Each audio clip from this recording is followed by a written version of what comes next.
IPhone 12 pro का ये hardware solution का बोर्ड है, जिसमें आपको बोर्ड नजर आ रहा है।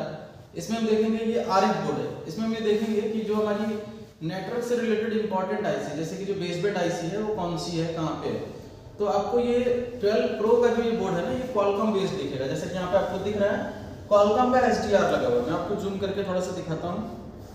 आप देख सकते हैं यहाँ पे क्वालकॉम का SDR लगा हुआ है 865, जो कि एंड्रॉइड में यूज होता है, वही SDR इसमें लगा हुआ है, जो कि हमारा मेन ट्रांसरिसीवर है। साथ ही साथ यहाँ पे आप देख सकते हो जो एक CPU दिख रहा है, SDX CPU दिख रहा है। थोड़ा सा मैं इसको और यहाँ पे दिखाता हूँ। देखो यहाँ पे दिख रहा है बेसबैंड CPU SDX 55, ये भी एंड्रॉइड में आपको मिलता है। दूसरी चीज यहाँ पे आपको PMK IC नजर आ रही है। PMK IC जो दिख रही है यहाँ पे, ये PMK IC के साथ क्रिस्टल है, जो कि एंड्रॉइड में नजर आता है। तो ये तीनों चीज हमें, अगर आप एंड्रॉइड में 5G के प्रीमियम सेट को समझते हैं तो हमें ये सर्किट क्लियर समझ में आएगा। लेकिन आप समझते हो कि आईफोन के अंदर डबल ट्रांसरिसीवर यूज किए जाते हैं, तो उसी के अकॉर्डिंग इसके अंदर एक और ट्रांसरिसीवर होता है, जो कि बेसबैंड आईसी होती है, जिसका नाम है यहाँ पे हमारा SMR IC। आप यहाँ पे देख सकते हो जो SMR IC है वो भी हमारा बेसबैंड आईसी होता है, सेकंड बेसबैंड आईसी हमारा है। अगर इसको हम स्कीमेटिक पे दिखाएं तो हमें यहाँ पे मेनली जो बेसबैंड के लिए जो आईसी यूज की गई है, एक तो हमें SMR दिख रहा है, एक हमारा SDX CPU दिख रहा है जो बेसबैंड CPU है, और एक हमारा SDR दिख रहा है जो मेन बेसबैंड की ट्रांसरिसीवर है। अगर हम स्कीमेटिक से इसको देखते हैं, क्योंकि इसकी स्कीमेटिक गिवन है, तो हम इसको देख सकते हैं।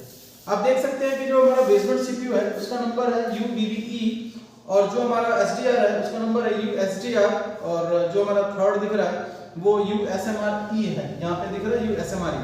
तो हम यहाँ पे इसको सर्च करेंगे, अगर USMRE U_SMR_E।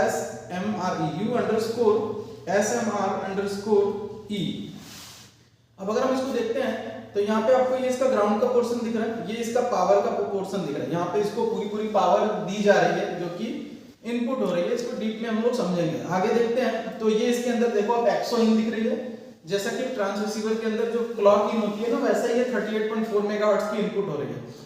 अब यहाँ आप देख सकते हो क्यूलिंक की ट्रैक लाइन दिख रही है। ये क्यूलिंक ये बता रहा है कि ये जो आईसी है वो बेसबैंड की आईसी है। अब यहाँ पे हम एक चीज देखते हैं कि यहाँ पे जो दिख रहा है बेसबैंड की क्यूलिंक लाइन, वो हमारा MMW क्यूलिंक दिख रहा है।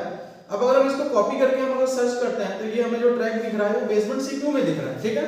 तो बेसबैंड CPU के अंदर हम जब इसको एनालाइज कर रहे हैं तो हमें ये दिख रहा है कि क्यूलिंक 1 और क्यूलिंक 0, दो क्यूलिंक के सेक्शन है, जिसमें जो क्यूलिंक 0 है उसको बता रहा है कि सब क्यूलिंक है, जबकि वो सब नहीं है, वो मेन क्यूलिंक है, और ये मेन क्यूलिंग बता रहा है जो MMW है। तो यहाँ पे ये नाम में थोड़ा रिवर्स हो गया है, लेकिन हमारा मेन ट्रांसरिसीवर क्यूलिंग 0 से कनेक्ट है, और जो सेकंड ट्रांसरिसीवर है हमारा वो हमारा क्यूलिंग 1 से कनेक्ट है। इसी को हम डीप में समझेंगे।